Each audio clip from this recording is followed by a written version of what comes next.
Welcome to Real Estate Coaching Radio, starring award-winning real estate coaches and #1 international best-selling authors, Tim and Julie Harris. This is the #1 daily radio show for realtors looking for a no BS, authentic, real-time coaching experience. What's really working in today's market, how to generate more leads, make more money, and have more time for what you love in your life. And now your hosts, Tim and Julie Harris. We are back, and today is actually, because Julie and I hadn't stuck to our original plan of getting this done in 5 days, today is technically day 3, but I know we're on day 4. So just bear with us, and we are sticking to our notes. Some of you are very particular about us making sure that the podcast matches the notes in the show descriptions. Bear with us a little bit on some of these series that we write. We will come up with fresh ideas while we're talking, and we feel obligated to inject that into the content. So if we don't stick to our show descriptions and all the notes that we put in there, please forgive us and understand that we are doing our best to provide you guys the best possible podcast. So this technically is your 3rd year that we're presenting on the 4th day of this plan. Yes, but keep in mind that your notes will work sequentially, so you'll be fine. And also, that's how you know it's a live show. So, yeah, exactly. All right. So we created this podcast series, just as a reminder. It is the real estate agent's 5-year plan to provide a specific, practical, and tactical plan to meet or exceed your goals in your real estate career and ultimately in your life in 5 years or less. Now, today's show is part 3/4. Well, but Yes. today's show is technically year 3. Year 3. Is a way for us to explain to them. That's a good way to It's put year it. 3, part 4. There you So go. as always, thank you for keeping this podcast the #1 daily podcast for real estate agents and professionals. I was just showing Julie the numbers, and right now for, what is this month? March? Mm-hmm. Yeah, our birthday month. Yeah, right now we're breaking all records from all previous Marches between downloads and listens. It's quite extraordinary. So thank you for continuing to make this the #1 listened to daily podcast for real estate agents in at least the United States. It's always really incredible for us to look to see how many of you are listening to us around the world. And it's really our pleasure and our honor. It truly is to be part of your lives every day. And it encourages us to always look for new heights to take this podcast so we can help you guys at a higher level. Please remember to like and subscribe so you receive every show the second it is released. If you are on iTunes, please give us a 5-star review. Please do give us a 5-star review. Don't get lazy and only click 4. It doesn't take any more effort to click 5. You know you want to. You know you want to. You'll feel better at 5. 4, you're going to feel 5, you are going to feel fantastic.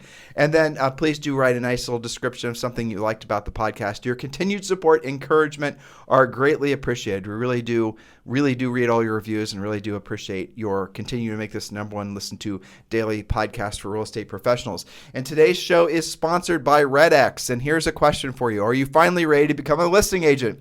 Of course you are. Great news. This podcast is sponsored by Tim and Julie Harris's favorite seller lead system. You read that correctly. This is the trusted company that will provide you the names, the addresses, the phone numbers, and homeowners who want to sell. Truly motivated seller leads. Best part, no referral fees. You can tell Julie and I wrote this ad. Mm-hmm. What are you waiting for? Go there now to become a member. Just text the word RED, R-E-D, to 47372. Text the word RED, R-E-D, to 47372. And when you do, we will text you back a link. You click the link, then you'll be taken to a microsite, and then you will automatically be given a $150 discount just for Harris Podcast listeners and, of course, coaching clients as well. This is the exact same system that Julie and I used when we sold real estate back in the 90s. When all of you become coaching clients, when you say, I'm ready to become a proactive lead generator, you're following our 5-year plan, you're in year 1 and you're choosing which spokes you're going to add first. You're going to say, I'm going to choose, expires, I'm going to absentee owners, I'm going to notice defaults, whatever it's going to be. Where do I get that information is the next question you'll ask. And Julie and I are going to tell you RedX. So go ahead and get a jump on it and just text the word RED to 47372. And when you do, like I said, you'll be sent back a link. Click the link and you'll be given a $150 discount. And this is the same system that Julie and I used when we sold real estate. And remember, message and data rates may apply. All right, so now we are in year 3.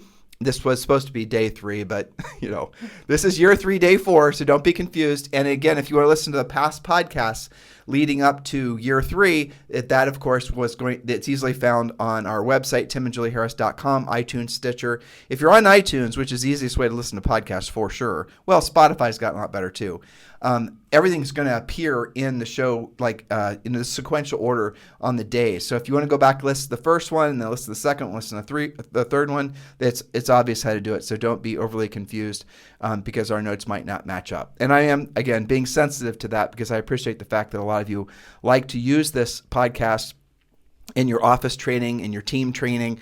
A lot of you are using this podcast, obviously, for your own training. And just this is important you understand this. I know you guys like our podcast and the content we present, but this is just training. And this is training in this kind of, honestly, this is just surface level training comparatively to the coaching program. The coaching program that we offer is completely on a different level. If you like what you're getting on the podcast, you won't believe when you become a coaching client. Just wanted to throw that out there. So here we are in year number 3, Julie Harris. Yes. So for example, point number 1, we're going to have 7 points today. Continue to build on your first 2 years. Now, amazingly, you are now a veteran agent. Not quite a grizzled veteran yet, but you're definitely a veteran agent by the time you hit year 3 successfully. You have more experience, more confidence, and more skill. This is the year of consistency and predictability. So guess what? You get to do a new real estate treasure map. Now, again, this is the difference. We're exposing you to the fact that you need an actual real estate treasure map. This is your business and life plan. When you're in our coaching, you have a lot of drilling down on that with a coach who's asking you specific questions about your goals in 5 areas of life, for example. So the treasure map is free, and all you have to do is text the word Harris, our last name, to 47372. And like always, we'll send you a link. You click the link, and then you can download the real estate treasure map. This is something you want to print out and get completed right away. It works. It's the foundation of really our coaching program as well. So text the word Harris, our last name, to 47372. And remember, message and data rates may apply. And like Julie said, if you become a coaching member, not only are you going to get the treasure map, but you're going to have videos that are going to help you explain to you how that Julie and I did. They're going to walk you through how to complete it and the philosophy behind the whole treasure map itself. And you're also going to have access to one of our coaches, our Harris certified coaches, if you want to also learn even more and deep dive more into the treasure map. The way you can become a coaching member, for those of you who are asking in your heads, just text the word Premier to 47372, and that'll take you right to our checkout page. Text the word Premier to 47372. But the very, very basic thing you should do is get the treasure map. I'm sorry if I'm confusing you, but just this is a lot of free stuff for you guys. Just text the word Harris to 47372 for the treasure map. And for those of you who are ready to become coaching members, text the word Premier to 47372. Remember, message and data rates may apply. All right, let's not do any more ads. Point number 2. Point number 2. Doing what you don't want to do when you don't want to do it at the highest level now is paying off more predictably because you've honed your skills by year 3. Do not allow boredom or repetition to wreck your momentum. That's perhaps one of the most important points for year 3. This is what you've been working towards. We call it cruising altitude. Remember the jet taking off analogy from previous podcasts. Your success is increasing, but will be less obvious because your net worth is increasing in the background in a non-flashy way. You and I talked about this when we wrote this. This is really a critical point to the whole philosophy behind building a business. That, when Julie says non-flashy way, which is sort of inferring there, is don't think that your success is predicated on being famous. So if you have to choose between being rich and being famous, and let's break down these words so we can really understand what it means. And you cannot choose both. You have to choose being rich or famous. Which will you choose? This is a very, very interesting psychological question for all of you, and I'll tell you it's interesting that you will answer it differently depending on your age. The younger you are, the more you're going to be inclined to say famous. You want to know how I know? Look at TikTok. Look at Instagram. Look at basically anybody who's really 35 or maybe 30 or less. They want to have recognition. Their egos, their makeups, their operating systems are absolutely positively looking for constant recognition, feedback that they're okay, that they're going to make it, that the world accepts them, those types of things. They're looking for recognition. It's a recognition-based business.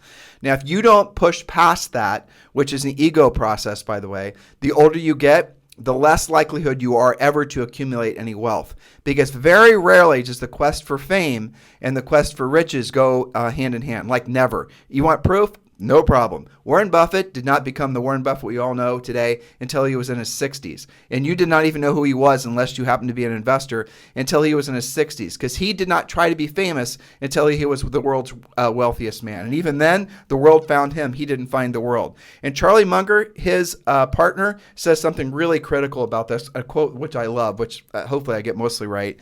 Don't try to be famous. Try to make the work you get for the work product you do for other people famous. In other words, don't try to make yourself famous. Try to make the results you get for other people famous. This flies in conflict with the whole Instagram, social networking, influencer mindset that most younger people especially think that they have to adapt to in order to be successful. That's all mostly a big lie. And you guys got to open your eyes to the fact that most of what you see online in the influencer realm is fake. They're faking being successful. They're faking being day traders. They're faking being real estate flippers. It's just fake. They're just trying to sell you somebody else's product or trying to do some other form of affiliate marketing. And really, you see this in its worst manifestations on the investor side of real estate. That's where it's gotten really gross. People trying to teach agents or people in general how to wholesale and flip and all the rest of it, and they're acting like they do it for a living and they really don't. I'll give you guys a true story. So Tarek and Christina, they had that show, I forget what it's called. They're both still fairly famous.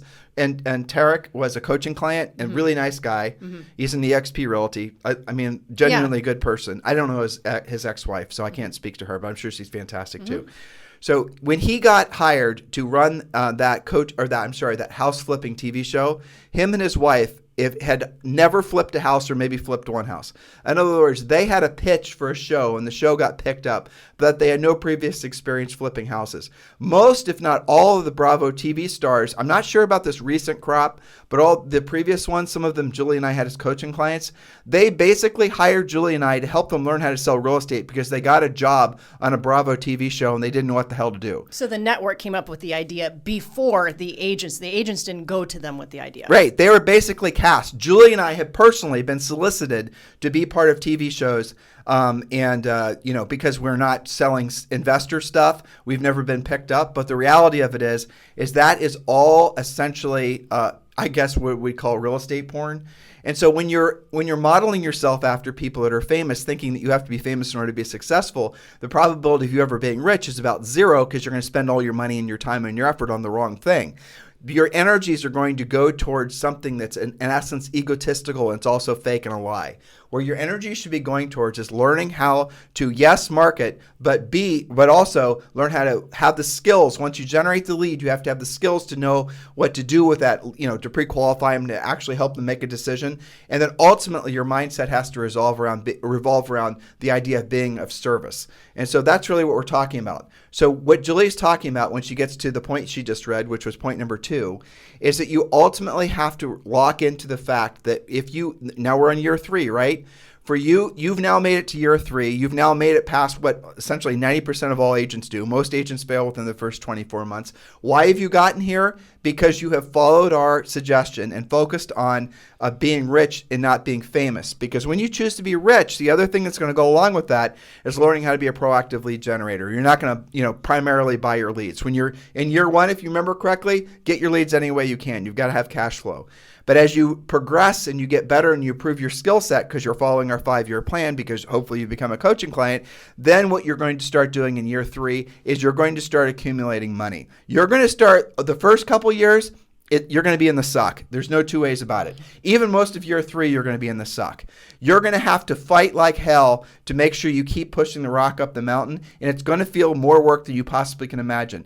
Everyone around you is going to think you're crazy. Everyone around you is going to say things like, stop and smell the roses. They're all going to say this stuff because you have not yet. You're the farmer who's, plowed the fields, you planted the seeds, you put the fertilizer, you've run the crows off. You're out there every single day making sure that one day those crops are actually going to start coming up. It's not until the 3rd year that they start to sprout. And that's the thing that most people don't ever take the time to wait to see because they give up too soon. Because everyone around them has never had, frankly, the fortitude to see something through. And when you do, you will transcend, and all of a sudden you're going to find yourself breathing different air. But I'll suggest to you do have to make a choice, especially in this world. Will you choose to be rich or will you choose to be famous?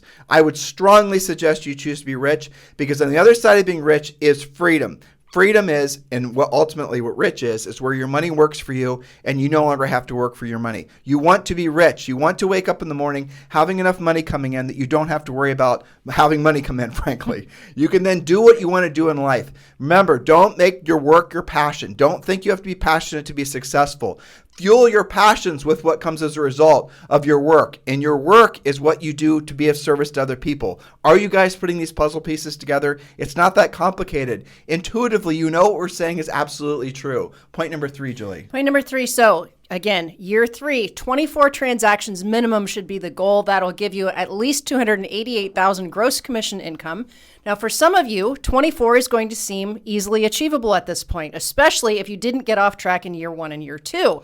So if that's you, modify up to 36 or about 432,000 GCI, gross commission income. Now, it's really important that in year 3, you don't just focus on the ego stuff that's going to try to pull you in. Mm-hmm. You got to form a team. You got to work on your brand. Why aren't you on Instagram? You got to start doing all this other crap. In year 3, assuming you make it through the first couple years, what got you to the first couple years was having a skills-based business, saving money, becoming rich, doing what you didn't want to do when you didn't want to do it at the highest level. Year 3, that's when a lot of you are going to get distracted by these shiny objects. Don't do it. Because remember, every single year is supposed to compound the previous year's effort. So if you screw things up in year 3, you just basically made it so that your first couple years' effort were for naught. Exactly. Yep. That's right. So ideally about 3 listings sold per month, referring your buyers to buyer partners like we talked about yesterday, keeping only the best buyers for yourself.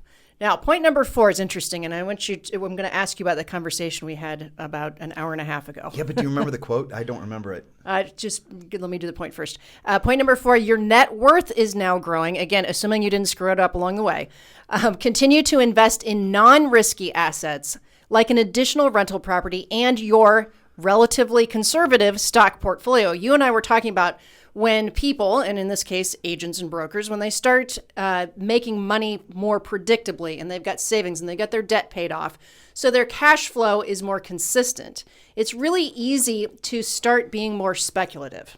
So the point is take your risks in your business. That's your speculative end. And when you have with your profit, be incredibly conservative. Don't take risks in your business and then take risks with what you're trying to invest. I'm going to tell you guys a funny story. This happened probably about 6 months ago. I'm sitting with 2 gentlemen that are in their 30s, and both of them are very well off here in Dorado. And they're basically hedge fund guys, investor guys. They have these varied backgrounds, very fascinating. Listen, because they're in a world that I wasn't that familiar with. But they started talking about raising money because both of them raised money before. That's when, for example, you have a business and you want to go out, maybe some business comes to you as a hedge fund and now or an investment company, and now you have to go out and look for income or money from individual investors. And they all both said the same thing. The lower the net worth somebody has, the bigger risk they're willing to take. And the richer somebody is, or the larger the net worth someone has, the harder it is to get money out of them and the less money they're willing to put in. And I think that was very counterintuitive and interesting. And I'll tell you what the numbers they said. They said that if they run into somebody with a net worth of $5 million or less, it could be a doctor or somebody, they're going to be more willing to put in like $1 million, not even knowing really fully what they're investing in. Whereas if they run across someone who has a net worth of $50 million, you'll have to basically fight like hell to get that guy to give you $50,000. Now, what's the difference? Because the guy with a $5 million net worth, which is fantastic, don't get me wrong, probably has earned it from essentially the value of his business and his other assets. He's not yet learned how to become an investor. So he doesn't realize that what he's supposed to do is be incredibly conservative, if not more conservative, with the profits that come from his business, the profits that come from his other investments, and less risky. So take your risks in your business.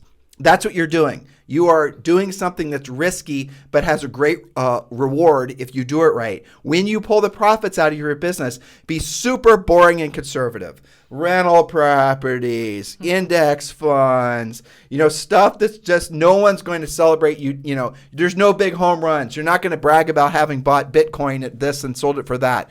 You're not going to be able to go to your local, play golf with your buddies and brag about your big home run. No one's going to care about the fact that you made $800 this month off your rental property. You guys get it? But that's how you accumulate long-term wealth and you keep it. It's one thing to earn it. Believe it or not, it's actually easier to earn it than it is to keep it. You want proof? Most people that earn $1 million in 1 year, like the percent of people that are in the whatever percent that is, that do it from 2 years in a row is like cut in half. People will have good liquidity events, have a good commission year, they'll have something that results in them making $1 million. But the following year, the percent of people that actually make $1 million 2 years in a row, it drops. I don't remember the exact percent, but I was shocked, like by 75% or something. Because why? Because they don't really know. It was a one-time event that they can't reproduce. You don't have to earn $1 million a year to be fabulously wealthy. You just have to have large margins, profit margins, and with those profit margins, you can reinvest. Julie and I have done a bunch of different little, I would call them, not that fancy studies, where we studied teams and we studied brokerages. And I remember this, we did this maybe, 5 years ago, and it was fascinating. An average team this was when average sale prices were like $250,000. Right. Just keeping all, the variables are all different. Just get the overriding arching theme of what I'm saying. So a team earns $1 million. That team leader is going to be lucky if they pull $200,000 before tax profit out of that business. And that's an efficient run business. So the overall team earns $1 million. The person, the Tim or Julie or the Bob, right? They're making $200,000 before personal expenses and taxes.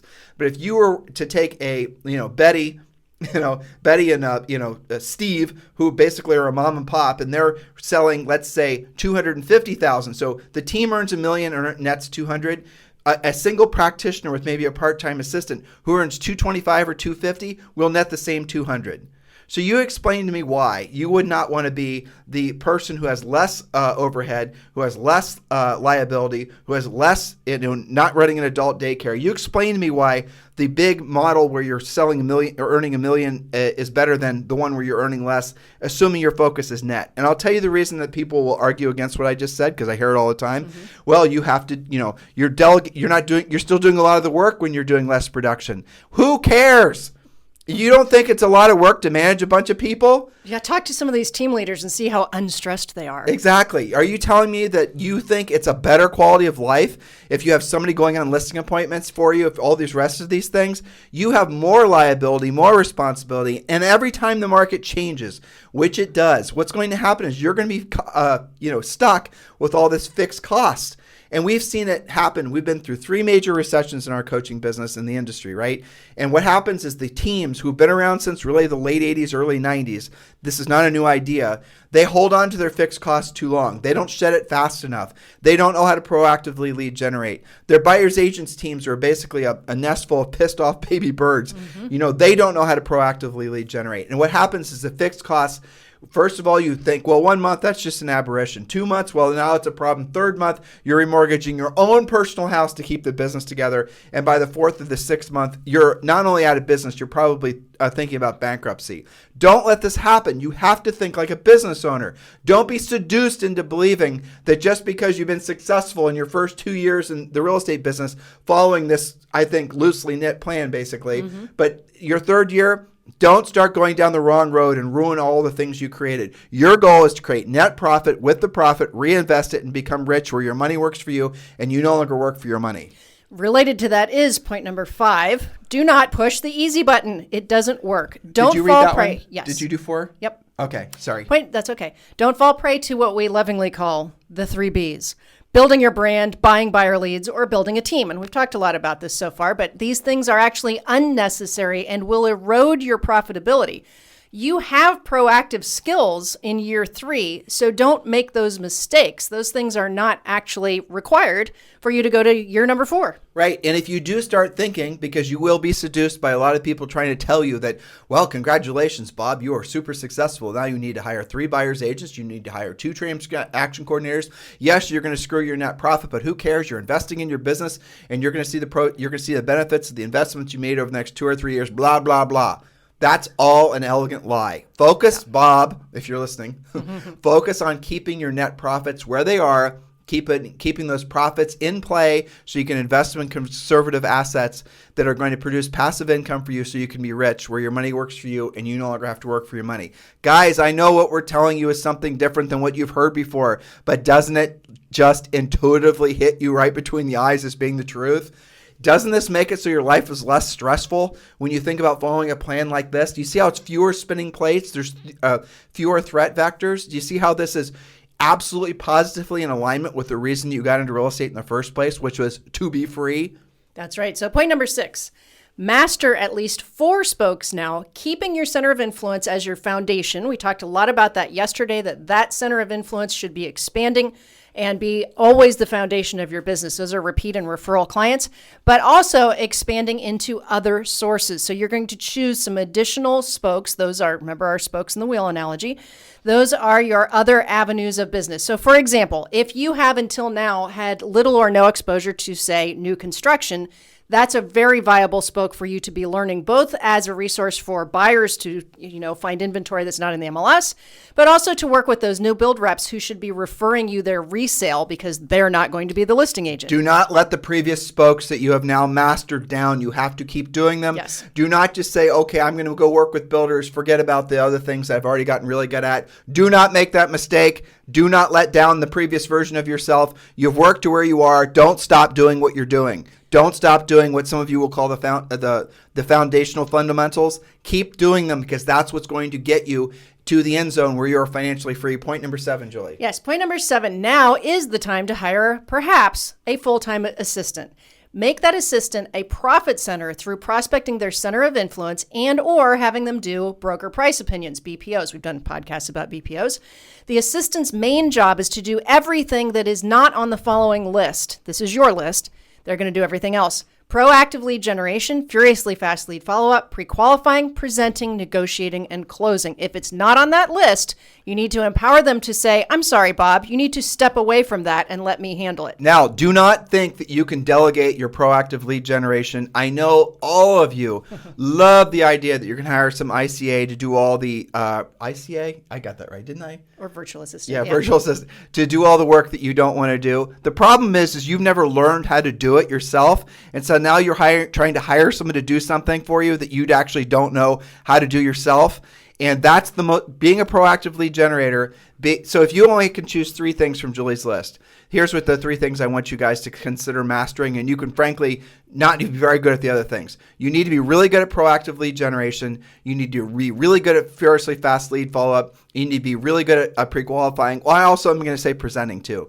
But the negotiating, the closing, and all the paperwork and all the stuff that goes on that supports the transaction, you can be just average at those things because you can hire someone to do all that work for you, to Julie's point. Now, we do want you to use a transaction coordinator in year 1 or 2, but we don't want them to be on salary so that you don't have to support their paycheck as you're getting your cash flow to be very consistent. Year 3, it might happen in year 2.5. It might happen in year 3.5. That's when you can seriously hire someone full-time. And we do offer assistant training as part of the Premier Coaching Program. But again, you shouldn't be doing that out of the gates because you don't have the volume to support that paycheck, right? So the difference between a transaction coordinator is they get paid, as it says, per transaction. When it closes, they get paid. If you don't have any closings this month, you don't have to pay them.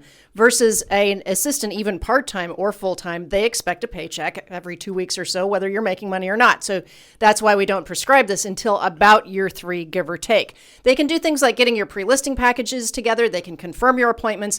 They can do things of that nature that are important, but not necessarily something you have to be doing. They can go plant your signs. They can stuff home brochure boxes. They can do all of that support work, which is not on your list, where you're leading with proactive lead generation. And if you had to choose just one thing, it would be that, because the rest of it is irrelevant without it. That's right. That is the bottom line. Now I'm going to leave you guys today with a thought. What is the product of, say, for example, your business? What is the product? What is it that you produce?